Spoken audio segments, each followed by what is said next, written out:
Good afternoon. Thank you for joining us for this 13 Plus FastCast. I'm Mary Coleman. And I'm Carson Courier, and we have a First Alert meteorologist, Corey Kowitz here. Corey, we know Hurricane Hilary is starting to build traction, and that's actually causing some storms to pop up here at home.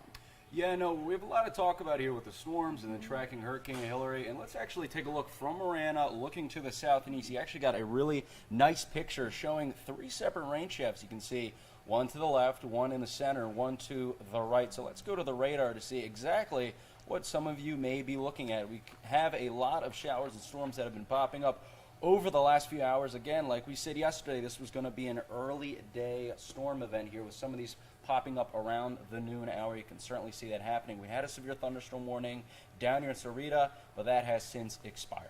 But let's take a look at what you were looking at with that image. Three separate rain shafts there. Actually lines up nicely with what the radar is showing too at the three different locations. Just a little info there of what you may be looking at. Back to that radar, you can see that we do have an aerial flood advisory in this area after that severe thunderstorm has went through. So the severe thunderstorm warning is gone, but it did leave in its wake a good amount of rainfall in northern portions of Santa Cruz County, just to the east of I-19. So if you're in and around that area, please exercise caution. How about we break down our future radar here over the next hour or so? You can see that these storms look to intensify the most in terms of how widespread they are and how intense some of these cells are around the 3-4 o'clock hour. But after that, we can expect that these storms to quiet down for the most part at around 9 o'clock. Mostly quiet, just some lingering showers in and around the area, continuing to clear in the overnight hours. But it looks like another bout of some rain and maybe some storms embedded within this little complex of showers by around 4 or 5 o'clock in the morning. So we got to watch out for that as a little bit of a moisture push looks to take over during the overnight hours. And this can induce a bit of cloud cover to start your day. And as I say, cloud cover to start your day is not conducive to storm activity. But the models are still picking up a very wide swath of showers and storms moving in at around 3 o'clock, impacting the Tucson area, looking to be more widespread and possibly stronger cells than what we're seeing today at around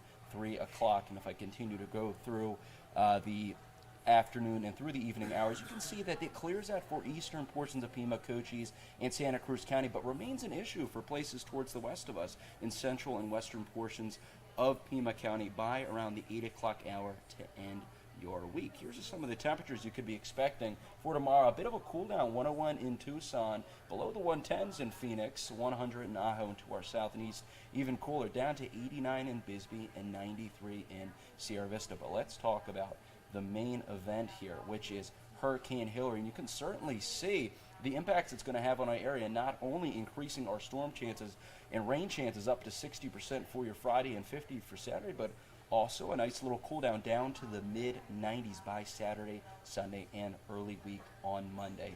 Let's track out Hilary right now. You can see that this storm has strengthened considerably. Now an eye is starting to form, which is indicative that this is strengthening at a rapid pace. Now 110 mile per hour storm, category 2. Let's track out where this is going to go next. Okay, so by Friday, by around noon Friday, this will now strengthen to an extremely strong 140 mile per hour storm.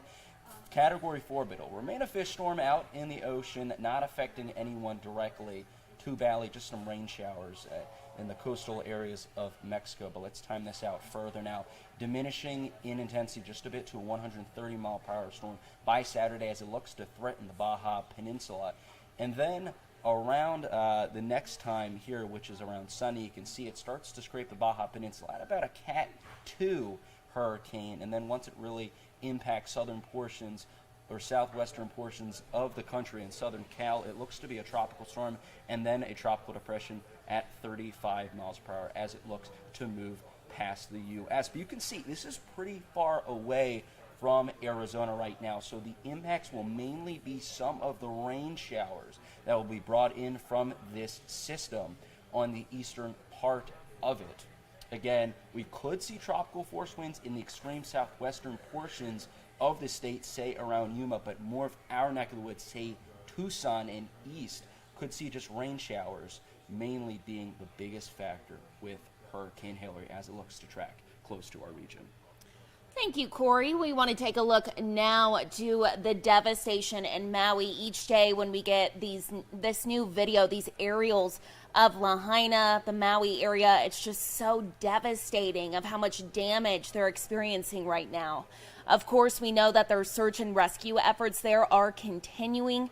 Even though it was something we expected, that death toll is continuing to climb. And here's what we know now. 111 people have been confirmed dead so far. Police have confirmed that children are among those 111 people. About 38% of the burn zone has been searched as of last night, so crews are less than halfway finished. More than 1,000 people are still missing. And in the meantime, police are asking those with missing family members to provide DNA samples to help them with the identification process. Now, despite a lack of answers, we're told that a lot of families are still showing up at the morgue in Maui, just hoping for a miracle to happen, hoping they can get some answers. Yeah, Carson, and some people are just going to pay their respects. Chelsea Davis spoke with a few survivors working through some of that trauma. Tony and Brenda Ke'au came to MPD's forensic facility in Wailuku to pay their respects. He says he knows deep down that his mother, 83-year-old Gwendolyn Kanani Pua'u, who lived off Lahaina Luna Road, is here. I feel sorry for the other families, what they lost. They lost their family, their homes, and Maui is hurting. One by one, Matson containers showed up to the facility on Tuesday. I saw morgue operations specialists loading and offloading human remains into 2 of them. Officials say some containers are full of extra supplies that were brought in to handle the magnitude of this catastrophe. He's gone.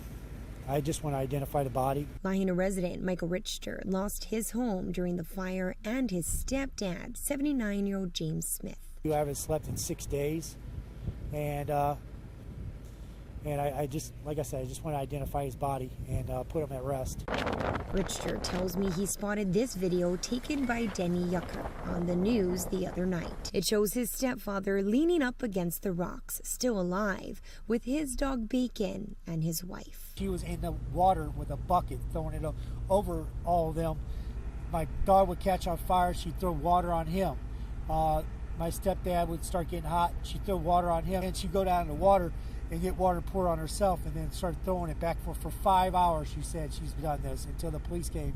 And the firefighter said, I'm taking you with me. You can stay here and die with your dog, or you're coming with me.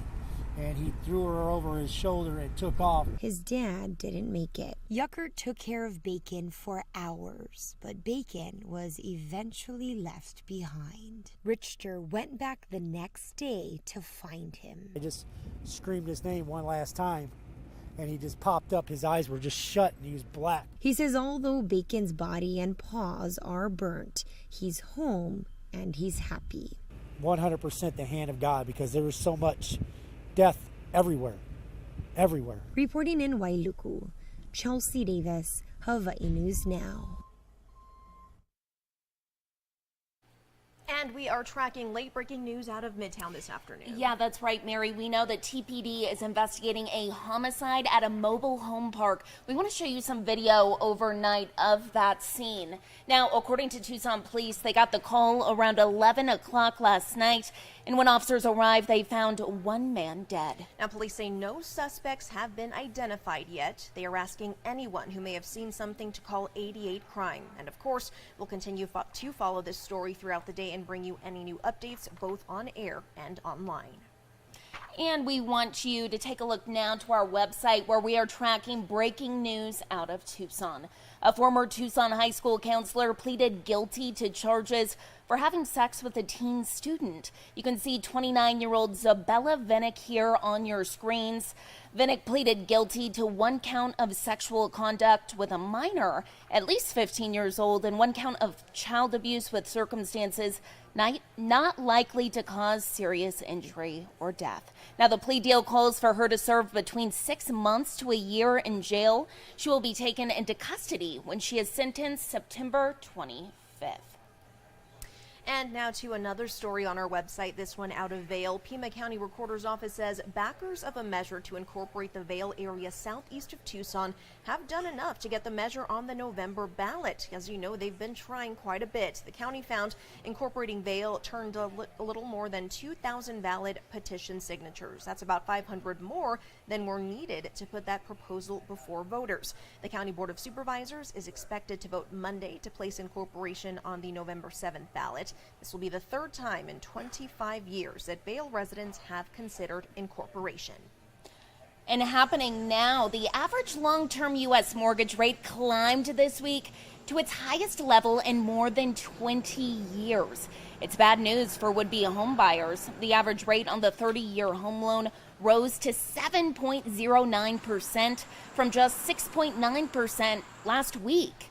From a year ago now, that rate averaged at 5.13%. High rates can add hundreds of dollars a month in costs for borrowers, limiting how much they can afford in a market already unaffordable to many Americans. And another price continuing to rise, those rent prices, as a lot of us know. Tucson was second in the nation for rent increases over the past year. That's according to an apartments list. Our JD Wallace has that story for you.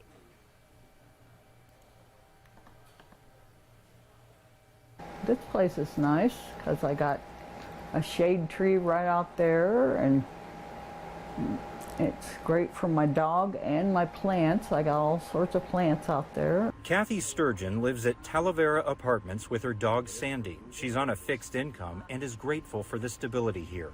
Yeah, I hear about people that are just barely making ends meet. And I'm thinking, wow, that's got to be hard. We are missing that affordable housing stock. It's really those individuals that don't make a ton, that maybe have lower incomes, that are really struggling. Family Housing Resources owns Talavera Apartments and is renovating units here to keep them affordable for decades to come. FHR Executive Director Megan Headings says they have seen many housing cost-burdened individuals who pay 30% or more of their income for housing, and now there are even extremely cost-burdened people. When you're using 50% on rent, it means you have very little for the remaining.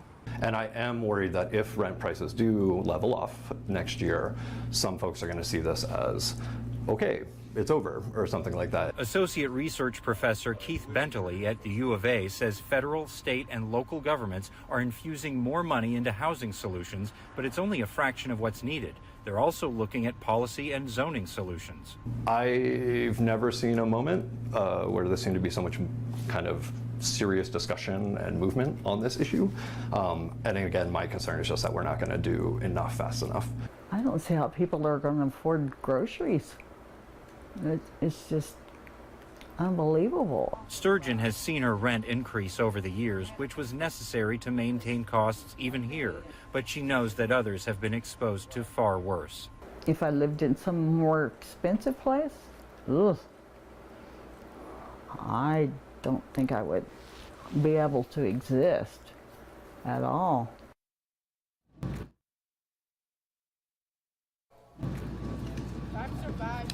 And now let's take you to the U of A campus, where more first-year students are ready to start moving into those dorms. This is the last day for first-year students to move in. All other students can start their trips back to campus come tomorrow. Major streets around campus like Speedway are already starting to slow down. We know all too well how busy it gets around there. Yes, we do, Mary. I felt like it was only fitting that I share this picture. So this actually came up on my mom's Facebook memories today. I know. Who is she? It's hard to believe. Yes, that is me. I know I look very different. But this was 8 years ago today. I was moving into my dorm at the University of Arizona. So super fun flashback moment there. I actually asked Mary if she had a picture because Mary's a UA Wildcat alum. Yes. And you're just a real Tucsonan. I am, yeah.